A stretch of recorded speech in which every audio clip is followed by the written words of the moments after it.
Now, Vav Amud Beis will begin Vav Amud Aleph, 3 lines from the bottom. We learned previously that if a person is planning to travel, and if he's leaving more than 30 days before Pesach, he doesn't have to do a bedika, but within 30 days he does. So what is the significance of this 30 days? Why do the Chachamim say that the 30 days is a cutoff point? What is the purpose and what is the source of this 30 days? We learn in the Brisa, where you start to learn the halachas of Pesach. Before Pesach, 30 days, we start to learn and darshan in the halachas of Pesach. He says it's not 30 days, it's sufficient to do it 2 weeks prior. So the Gemara now analyzes this. Why did the Tanakhama say 30 days? Because we see a precedent for that. Moshe Rabbeinu was standing on Pesach Rishon, and it was the 14th of Nisan, Umazer al Pesach Sheni, and he was teaching the people about the halachas of Pesach Sheni. So, and therefore, you see the 30 days prior, he already was teaching them the halachas. It says that they did the Korban Pesach at the proper time. There were people who were Tomei, and they said, Lama Nigara, why should we be left out from doing the Korban Pesach? So then Moshe Rabbeinu taught them the halachas of Pesach Sheni. Lefraktai says, well, yes, but over there he taught them because they asked. He had to respond to the question. How do we see that, generally speaking, we're darshan at Hilchos Pesach 30 days prior? Taisus answers that he could have just told them very briefly that don't do the Pesach. He didn't have to elaborate and get into the halachas of Pesach Sheni. So you see from here that you teach the halachas of Pesach 30 days prior. No, I did the Pescha, Masklu call the Pescha. You can't bring a raya from there because over there he started to teach them the halachas of Pesach. He was teaching the halachas of Pesach Rishon. So once he was teaching the halachas of Pesach, he taught them also the halachas of Pesach Sheni. But you can't learn out from here that you have to teach the halachas davka 30 days in advance. Frankly, what's the reason that he says that 2 weeks are sufficient? More answer, because we find that Moshe Rabbeinu was in Rosh Chodesh U'Mazer al Pesach, and he was teaching them about the Hilchos Pesach. Shenemar HaChodesh Azalachem Rosh Chadashim. Like the Aleph of Nisan, the first day of Nisan, Moshe Rabbeinu was teaching them. It was Rosh Chodesh. Uksiv Darval Kol Adas Yisrael Leimar Basar LaChodesh Hazev V'Kichol Lahem Yisrael V'Yisrael. And he was teaching them about the halachas of the Korban Pesach, and that already from the 10th day they have to take the lamb for the Korban Pesach. Now, even though he had to teach them about the taking of the lamb for on the 10th day, Basur LaChodesh, but he didn't have to elaborate on the halachas of the Korban Pesach from Rosh Chodesh. From the fact that he did, you see that you teach the halachas 2 weeks in advance. How do you know it was on Rosh Chodesh? Maybe it was on the 4th or 5th of the month. It says a Chodesh Rosh Chodesh. This is Nisan. This month is Nisan.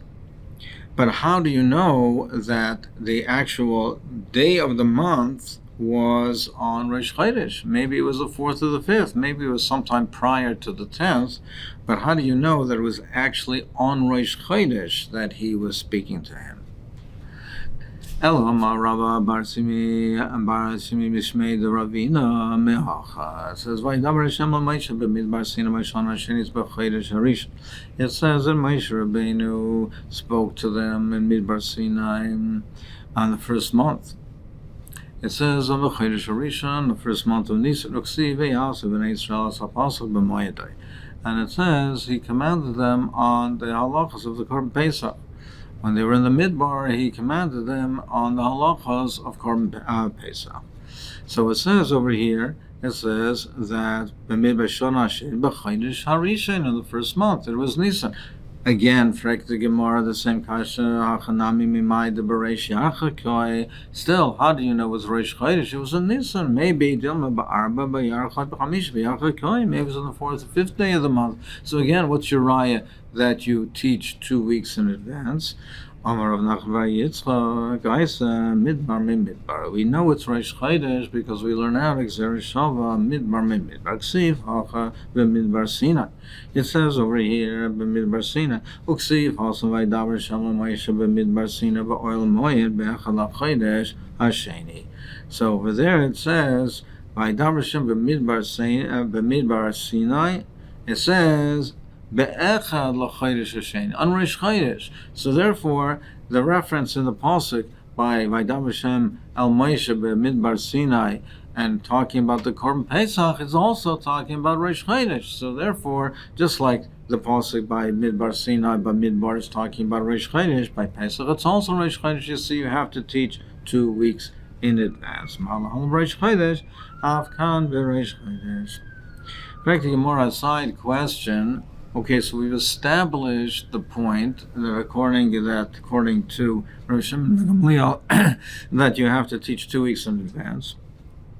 But incidentally, the Gemara asks, we bring these psukim and we're proving it from these psukim, but Agav, the Gemara asks, well, the pasuk in the beginning of Sefer Bamidbar, it starts that Vaydaber Shalom Moshe b'Midbar Sinai b'Oil Moed be'Echad l'Chodesh Hasheni, on Rosh Chodesh of Iyar, the second month. Then later on, it says Vaydaber Shalom Moshe b'Midbar Sinai b'Shon Hasheni b'Chodesh Harishon. The pasuk talking about the Korban Pesach was b'Chodesh Harishon, was a month earlier, was Rosh Chodesh Nisan. So for the Gemara, it seems to be out of order. First, write what was relevant, what was said on Rosh Chodesh Nisan, and then afterwards, what was on Rosh Chodesh Iyar.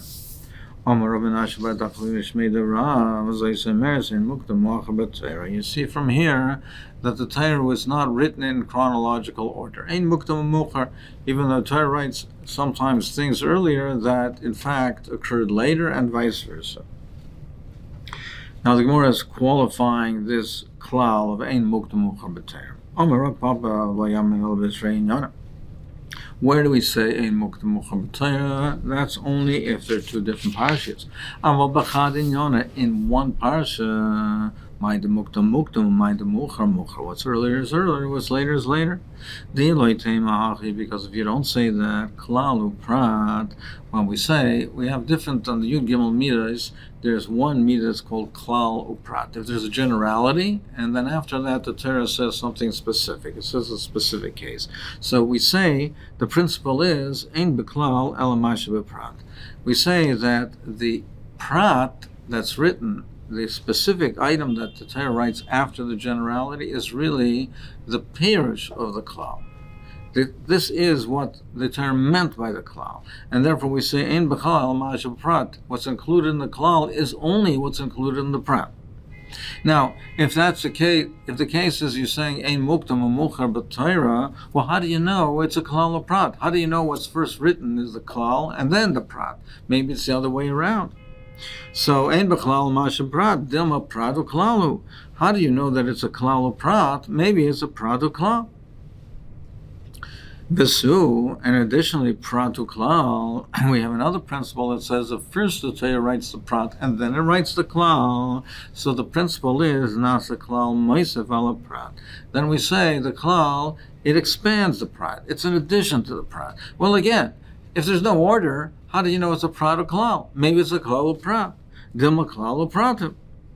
So therefore, we must say that even if you hold that Ein Muktam Muchar B'Torah, but it can't be that there's no order whatsoever, because we see that there are things that the order is specific. So therefore, we say that in one parsha the order is specific. If it's different parshas, Ein Muktam umuchar b'teira. Well, even if it's two parshas, now we have a bit general machlokes if you have a klal uprat if they're not written together. The basic principle of a klal uprat or a klal uprat or klal or prat or klal is if they're written together, you have a generality, and then the Torah gives a specific example. But if they're not written together, there's a machlokes, do we still say klal prat or klal prat or klal? So hanich laman damar klal prat hamru chakim mizeh, if they're not written together, if they're distant from each other, ein dan oisa b'klal prat, you don't apply the principle of klal prat shapir, then it's fine. Why? Because if the meru chakim, we would say ein mukdam muchar b'tayra, so therefore you can't say that it's a klal prat, because since they're not written together, they're written far apart from each other, the order is not binding, and maybe it's not even a klal prat, maybe it's a prat or klal. So therefore you can't darshan it with a klal prat. So that's fine, we understand it. But the one who says, no, even if they're not written together, you can still dan and you still apply the principle of klal prat. Well, why is that so? If you're going to tell me, ein muktam muchar b'tayra, maybe this in fact it's not written that way. Maybe in fact it's really not a klal prat. Maybe it's a prat or klal. The Gemara answers, even if you say danin hani mil b'chadin yana, still, even if you say they don't have to be written together, but they have to be in one parsha. But over train Yona ain't done. But he'd still be mighty that if they're far apart and they're not even in the same parsha, you would not done it with a klal prat, because for this reason, because maybe in fact it's not a klal prat, maybe ein muktam muchar b'teira, it's a prat or klal. But coming back to B'dikas Chometz, Amar V'Yuram Haboidek Tzarech Shevatel. One who does B'dika, he also has to do bittul. It's not enough just to do bedika and bedikas chometz. You also have to do bittul. You also have to do bittul. Bittul is also required. The Sasemis is medayik, says a boidik tzarach shivatal. You do bedika, you have to revatal. What does it say simply? You have to do bedika, you have to do a bittul. There's a chiyuv to do bittul. What's a boidik? Meaning, so Pashup Shad is, even though you've done a bedika, you might have thought that's sufficient, Sarach Shivatal, you also have to do a bittul. But as we'll see from the Gemara Vayter, he wants to be medayik, it means a boidek, Sarach Shivatal, you have to do the bedika immediately after the bedika. You finish the bedikas chometz, you have to do bittul right away, as we'll see later on in the Gemara, that there's a diuk that it's muchach that way, and that's what we do. After the bedika, you do a bittul right away. So, more my time. Why do you have to do a bittul? If you do bedika, you've checked for the chometz, and you can rely that the chometz is not there anymore, and therefore that should be sufficient. You'll say perhaps he didn't do a proper bedika, maybe we should be chayshish that there's still chometz over there, but as the Rishonim say, though, we can rely on a chazaka, and if he did a proper bedika, you can rely that there's no chometz over there. And taking it a step further, that even if there would be chometz over there, so perhaps you'll say, well, it's a deraisa de gedin, we want to have a safeguard, we want to have it and be ensured that there's no chometz. But no, as the Rishonim speak out, the Ran of the Rishonim, that even if there would be a chometz over there, and as Taisa says on Daf Chaf Beis, even if there would be chometz, even if you would find chometz, there still you wouldn't be over and bal yirah bal yimatzeh, because it's a chometz sheni you do. As far as you know, there's no chometz over there. There's no chometz in your possession. So as far as you know, there's no chometz over there. You've checked, you've done a bedika, and you can assume there's no chometz. So you would not even be over on bal yirah bal yimatzeh because of the chometz sheni you do. So why, therefore, do you have to do a bittul? My taima ine mushum pirur, because maybe you'll say there's crumbs.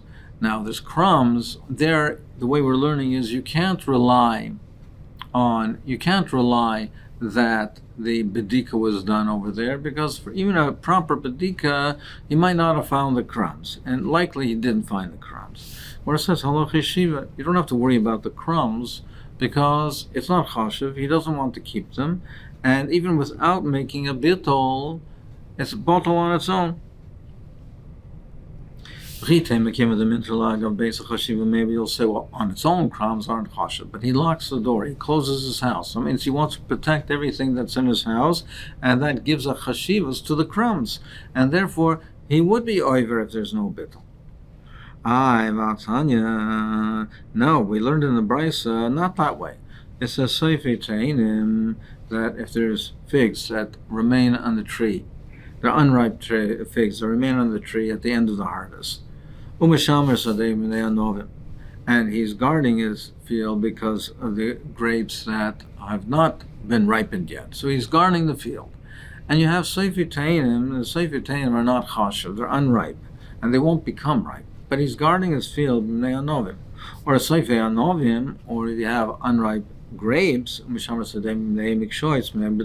he's guarding his field because of the squash and the other gourds or the cucumbers that are still growing and are chashiv, and he's guarding the field to protect those which are still ripening. If he is makbid on the Seifei Ta'in, or the Seifei Anovim, if he happens to be makbid on them, then Asar Mishum Gezel, so there's an Isser Gezel. He wants to retain ownership so no one can steal it. And it's not Hefker, and you're Chayiv Meiser, something which is Hefker is Potem in a Meiser. But over here, you'd be Chayiv in a Meiser. But Bizman Shein Balabais Makbid Alein, but he doesn't care about it's not Makbid. Mutar Mishum Gezel, or Patur Mishum Meiser. It's considered Hefker, and there's no Gezel, there's no Chayiv Meiser. So you see, even though he protects the field, even though he's guarding the field, we don't say something which is inherently not chashiv becomes chashiv just because he's protecting it. So therefore the crumb should not be chashiv. Omer Rava says, what we're concerned about is not the crumbs. Maybe he'll find a nice roll, something that's chashiv, something that has significance, and he'll hesitate in destroying it. He won't destroy it right away. And because he hesitates, he'll be over on Bal Yirah Bal Yimotze. Why should we be chayshish that he might find the gluska yofa? We said if a person did a bedika, it has a cheskas bodek. So Hashem says we're afraid that a chulda will bring it, and it's in hiding, and a chulda will bring it out. And as we mentioned before, Taisus and Chaf Aleph says, and other Rishonim say, if he did a bedika, and therefore, as far as he knows, it's chometz sheina yadu, there's no chometz here, he's not over. So even if the gluska is there hidden in the house, he won't be over. But we're afraid that a weasel, a chulda, or a mouse will bring out something which has chashivas. Now it is over there yadua, he might hesitate, and now he'll be over. So therefore we say do a bittul first, so even if that happens, it's not yours, and you don't own it. Now, the Rishonim, the Ramban, and Rabbeinu Dovid ask, well, if he wants to keep it, why don't we say that he's repossessing it? Now, even though he was mevatel, even if there was a bittul, but he's now repossessing it, so he'll still be over. So the Mary says, no, because once he did bittul, we're not concerned that he already declared that it's not chashuv to him, and in his mind and in his mouth he declared that and has intent that it's not chashuv. He doesn't want it. Once he's done that, we're not concerned that he'll repossess it. So therefore, we say that is the concern over here. Now, with Redaik and Rashi says that if you didn't do bittul, that what we're concerned is over here, Shema Yimsa Gluska Yofe, and that in the interim, before he burns it, he might have das on it, so he might repossess it. Now Rashi says he might, in the time that it takes to burn it, he might have das on it. So, therefore, the next Gemara's kasha, we can understand now the next Gemara's kasha. Gemara asks, well, the Gemara asks, why do you have to do bittul beforehand? When you find it, be mevatel it right away. Why do you say you have to do bittul beforehand? Why does a bittul have to be done first? That, again, as we were dying earlier, that the bittul has to be done after the bedika immediately. Why do you have to do bittul? If you find a gloska yofa, do bittul over there. So, but what's Gemara's question? We just said, and Marshall points this out. What's Gemara's question? We just said, yes, but daitalave. He might have das for it. He might have intention for it. It's a gloska yofa, and he might not do bittul right away. So, what's Gemara asking? So, but perhaps we can say that the Gemara's question is, and the way it's Meduik and Rashi, why do you say you have to do bittul? Why don't you say that the bedik is enough? If he finds a gluska yafa, then he'll take it and burn it. So the Gemara said that because in the interim he might have second thoughts, and then he might come and repossess it. Now the Gemara is asking, well, still, why do you necessarily have to do a bittul, and why do you have to do a bittul first? Say that if a person finds a gluska yafa, be mevatel. Now, since the bittul is immediate, we're not afraid, perhaps, that, well, he will hesitate not to do bittul. Because maybe in the time that it takes to go and take it out and burn it over there, that takes a longer period of time. He might have second thoughts. He might have doubts. He might repossess it. But why don't we just simply say, do bittul? You don't have to do bittul, do bedika. If you find the gluska yafa, do bittul, and that's immediate. And we're not afraid you'll repossess it. The Gemara answers, we're afraid that he might find it at a time where he cannot do bittul, where he's not able to do bittul. Maybe he'll find it during Pesach. Maybe he'll find it during the time when it's already awesome. And it's not in his possession, and therefore he will not be able to do bittul. And he won't be able to do bittul. There's two things which are really lahalacha are not in his possession. He doesn't own them. But and the Torah treated it like he's the owner. And these are the two, bor b'shus harabim, a pit in the reshus harabim, in the public. If a person digs a pit on the street in the public domain, he's not the owner of it. He doesn't own that area, but nevertheless, the Torah considers him to be the owner, so that if a shore fell into the bore and was injured, he's responsible for that.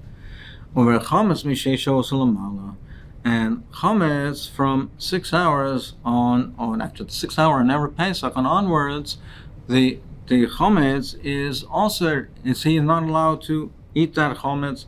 Then it's not considered to be the owner of it. It's not in his possession, but the Torah considers it to be in his possession. So the Torah considers it to be in his possession. That from that point on, the chametz is aser, and normally we say by things which are aser b'hano, person's not the owner of it. He's not considered to be the owner of it. Well, if he's not considered to be the owner of it, really, strictly speaking, you should say it can't be over bal yirah bal yamotzi. It's not his. Nevertheless, the Torah says, even though it's also b'hano, even though, generally speaking, we would consider this not to be yours, but l'gabe the yisr bal yirah bal yamotzi is considered to be yours, and he would be over. Now, he's not the legal owner, so he can't be mevatel it. He can't be mevatel it because he's not the legal owner. But nevertheless, the Torah says that you are considered to be the owner of it, and you would be over bal yirah bal yamotzi. Now, if the person finds this gluska yafa, if he finds the gluska yafa, and it's after the 6th hour, so your question is, why not be mevatel it then? No, but maybe he can't. He can't be mevatel it then. He's not the owner anymore. He would be over.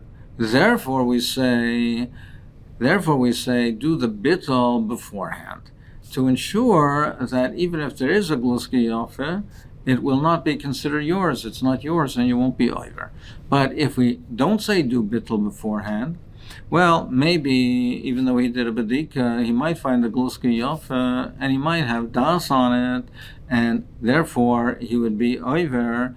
And he can't do bittul right away. He can't do now. Maybe by the time it takes him to go and burn it, he might have das on it, and then he'd be over bal yirah bal yamah. So therefore, the Torah said, "Aboidek tzarach shiavatal."